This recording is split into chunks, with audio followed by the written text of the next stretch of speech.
මේ වීඩියෝ එකේ මම කියලා දෙන්න හදන්නේ කොහොමද ඔයාලගේ TikTok account එකේ email එක change කරගන්න කියලා.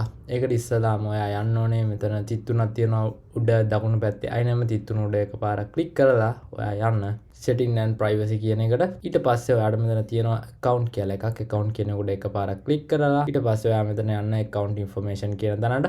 account information ගිහිල්ලා ඔයා යන්න මෙතන email කියන තැනට email කියන උඩ ක්ලික් කරලා ඔයා change email කියන එකට එකපාරක් ක්ලික් කරන්න. ඊට පස්සේ ඔයාගේ අලුත් email එක මෙතනින් දෙන්න. මේ විදිහට මම මෙතනින් දෙනවා මගේ අලුත් email එක. මේ විදිහට ඔයාගේ අලුත් email එක දීලා මෙතනින් continue කියන එකට එකපාරක් ක්ලික් කරන්න. ඊට පස්සේ ඔයා දුන්න email එකට verification code එකක් එනවා. ඔයාලට බලා ගන්න පුළුවන්. ඒ verification code එක ඔයා මෙතනට දෙන්න. මේ විදිහට ඔයාගේ email එකට අදාළ email එකට ආපු අන්න ඒ code එක දීලා ඔයාට පුළුවන් ඔයාගේ email එක වෙනස් කරගන්න. ඉතින් මේ වීඩියෝ useful වුණා නම් අමතක කරන්න එපා subscribe කරන්න මගේ YouTube channel එකට. මේ SMG Tech Hub. Bye bye.